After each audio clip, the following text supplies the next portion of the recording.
Assalamualaikum warahmatullahi wabarakatuh. Perkenalkan, nama saya Hana Nadia Julia Liswanti dengan NPM 190324052.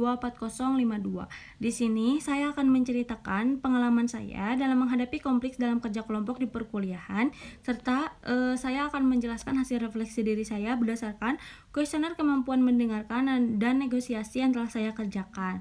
Awalnya, konflik yang terjadi yang pernah saya alami itu terjadi karena kurangnya komunikasi nih antara anggota kelompok saya dengan anggota kelompok yang lainnya gitu.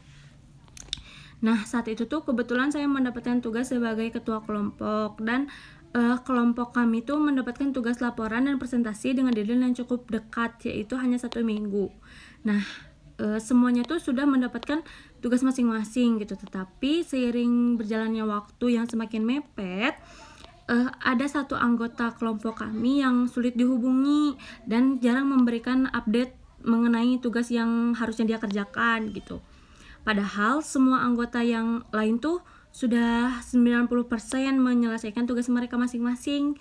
Nah, situasi ini tuh membuat sebagian anggota kelompok kami tuh merasa sedikit kesal karena takut tidak bisa mengumpulkan tugas laporan sesuai dengan deadline, dan presentasinya tuh kita takut kurang optimal gitu.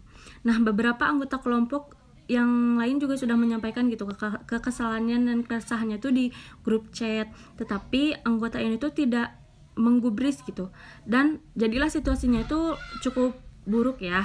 Nah, setelah itu tuh saya kemudian mencoba untuk menghubungi secara pribadi kepada anggota kelompok saya yang sudah susah dihubungin di grup ini.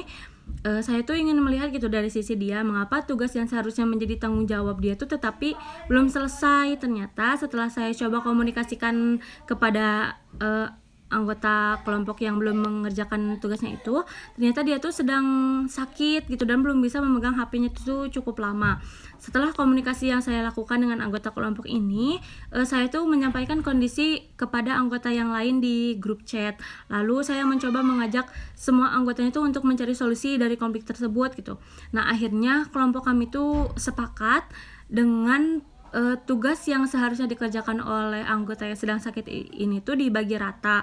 Walaupun tidak semuanya, tetap ada bagian dari orang itu, tetapi kita tuh tidak tega gitu karena kan dianya lagi sakit. Akhirnya ditemukanlah solusi itu. Nah, dari pengalaman itu tuh bikin saya belajar bahwa menghadapi konflik itu tidak boleh langsung menyimpulkan atau menyalahkan orang lain gitu tanpa tahu alasan sebenarnya tuh apa.